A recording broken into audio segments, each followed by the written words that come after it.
Hello, hello, and a very warm welcome back to all our amazing listeners joining us today.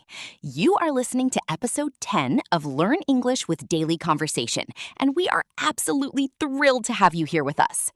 Before we jump into today's mind-blowing topic, if you are new to the channel or have been enjoying our episodes, please take a quick second to hit that subscribe button, smash the like button, and click that bell icon so you never miss our upcoming lessons. Also, make sure to drop a comment below as we go. We absolutely love reading your thoughts. Now, in our last episode, we mastered the art of self-talk and building that unshakable self-confidence. Today, we are taking that confidence out into the wild. We are talking about the ultimate playground of personal growth, stepping out of your comfort zone, because that is exactly where the magic happens. That's right, Sarah. Hello, everyone. It is wonderful to be back with you for episode 10. And yes, please do subscribe and join our learning family. Your likes and comments really keep us motivated to bring you more amazing episodes. You know, building confidence inside your head is like practicing swimming on dry land. It's safe, but you'll never actually learn until you jump into the water. Today, we want to help you take that leap. We are going to explore why our brains love staying in the cozy, warm comfort zone, how to recognize when we are playing too safe, and how to gracefully step into the unknown. So, grab your favorite drink, get ready, and let's dive straight into today's conversation. So, Sam, let's start at the very beginning of this concept. When we use the term comfort zone in daily life, people usually think of physical comfort, like lying on a soft sofa on a rainy Sunday afternoon. But in psychology, and especially when we talk about learning a new language like English, it means something completely different, doesn't it? It's more of a mental state where everything feels incredibly familiar, highly predictable, and completely stress-free, because you aren't doing anything that challenges your current abilities. Exactly, Sarah. You hit the nail on the head. Think of your comfort zone as a beautiful, warm, invisible bubble. Inside this bubble, you know exactly what is going to happen next, so your brain doesn't have to work hard or face any risk of failure. For example, if you are learning English, your comfort zone might be listening to podcasts, just like this one, or reading books in private where nobody can judge you. It feels safe because there is zero risk of making a mistake in front of others. But the moment you have to speak to a stranger, that bubble pops and anxiety kicks in.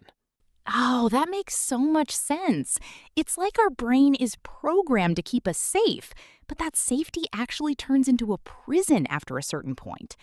I read somewhere that our ancestors survived because they avoided dangerous, unknown situations, like a dark cave or an unfamiliar forest. So when we feel terrified of speaking English in public or applying for a new job, is that just our ancient primal brain trying to protect us from a social danger? Spot on! Our brains are literally wired for survival, not for modern self-actualization. To your primitive brain, speaking to a group of strangers in an unfamiliar language feels just as threatening as facing a wild animal. It screams, "Stop! Go back to where it is safe and warm." But here is the catch. In today's world, the things that make us feel temporarily uncomfortable, like public speaking, networking, or traveling alone, are precisely the things that help us evolve, build wealth, and create incredible opportunities. It's a paradox, isn't it? The very place that feels the safest is actually the most dangerous place for our future. If you stay inside that warm bubble for too long, your world starts to shrink. You stop learning, your skills become outdated, and you begin to feel this underlying sense of boredom and regret. I think many of our listeners might feel this way. They want to speak fluent English, but the fear of making a silly mistake keeps them quiet. And year after year, they stay in the exact same place. That is a very harsh but beautiful reality check, Sarah. A comfort zone is a beautiful place, but nothing ever grows there. It's like keeping a magnificent ship docked at the harbor forever because you are afraid of the rough waves in the open ocean. Sure, the ship is safe from sinking at the dock, but that is not what ships are built for. Ships are built to navigate the vast, wild seas. Similarly, human minds are designed to adapt, face challenges, overcome obstacles, and expand their horizons. So, how do we know if we are currently stuck in our comfort zones? What are the warning signs that we need to look out for in our daily lives? For me, I notice that whenever I start making endless excuses, like, oh, I'm too busy today, or maybe I'll try tomorrow, it's usually just my fear disguised as logic. Procrastination is a massive red flag, isn't it? It's our mind's way of avoiding the temporary discomfort of trying something new. Oh, absolutely. We are all master storytellers when it comes to justifying our comfort. Another major sign is when your daily routine feels like an endless loop on repeat. If you feel absolutely no excitement or slight nervousness about anything you are doing throughout the week, you are likely stuck. True growth always comes with a tiny pinch of nervousness. That flutter in your stomach right before you do something challenging, that's not anxiety. That's your potential waking up and preparing you for action. I love that. Your potential waking up.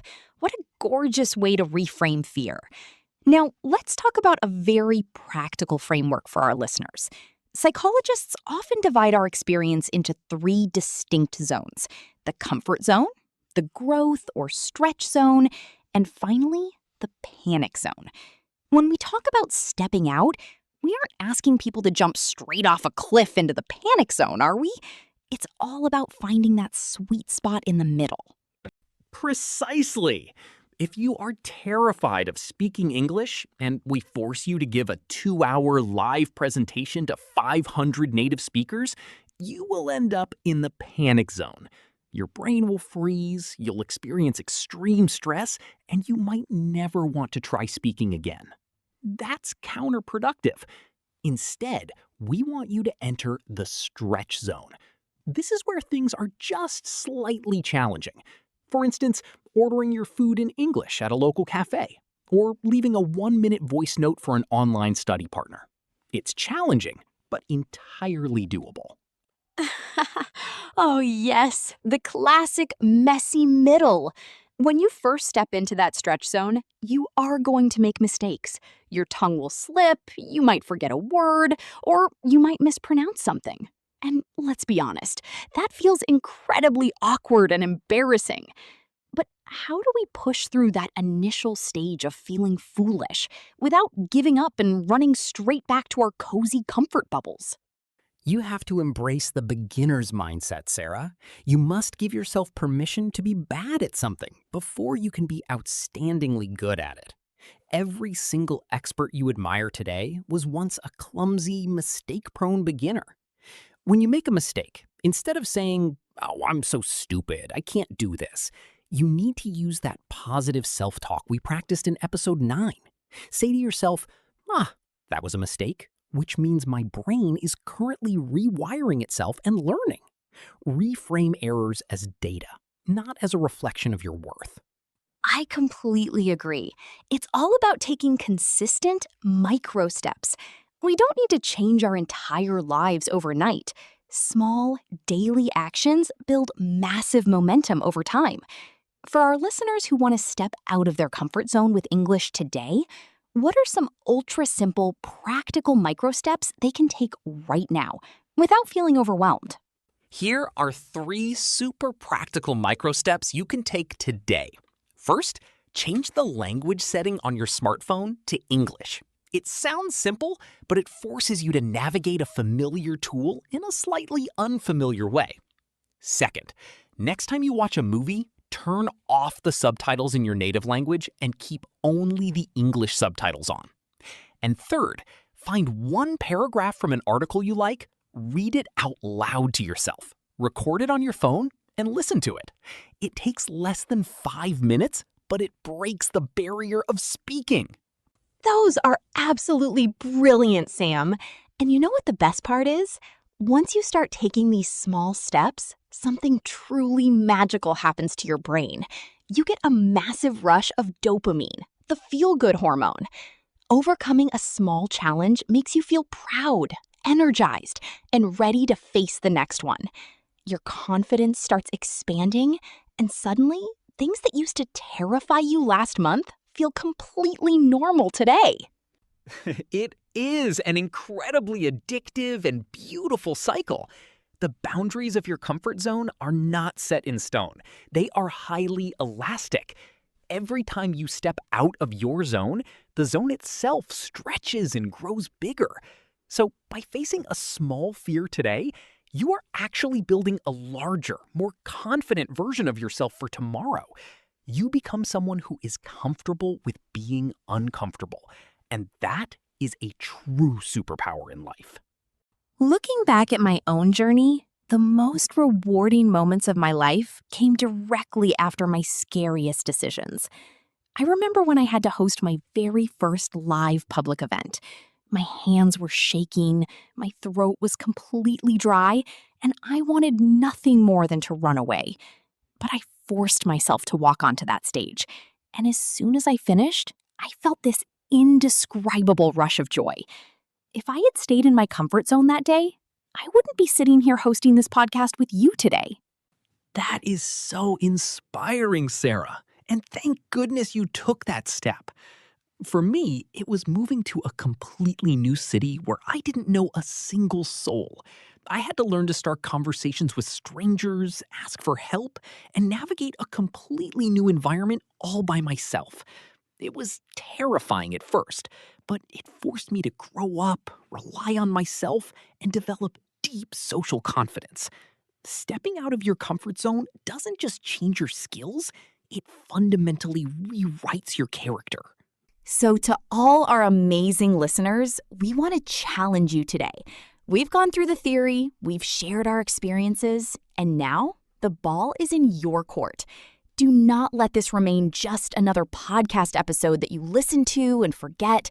We want you to actively push against that bubble today.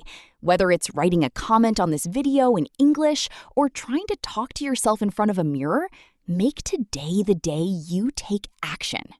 Absolutely.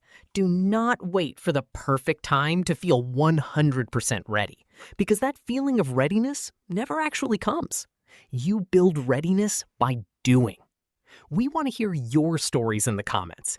Tell us what small step you took today to step out of your comfort zone. We read and reply to your comments, and we want to see your progress in real time as we keep moving forward on this journey together. And that brings us to the end of episode 10. Thank you all so much for your incredible support and for hanging out with us today. Remember to subscribe, hit that like button, click the bell icon, and leave us a comment with your growth steps for today. We cannot wait to hear from you. Yes, thank you, everyone. Keep practicing, keep stretching those boundaries, and stay tuned because we have so many more amazing episodes coming your way very soon. Take care of yourselves, stay confident, and we'll see you in the next episode. Bye-bye.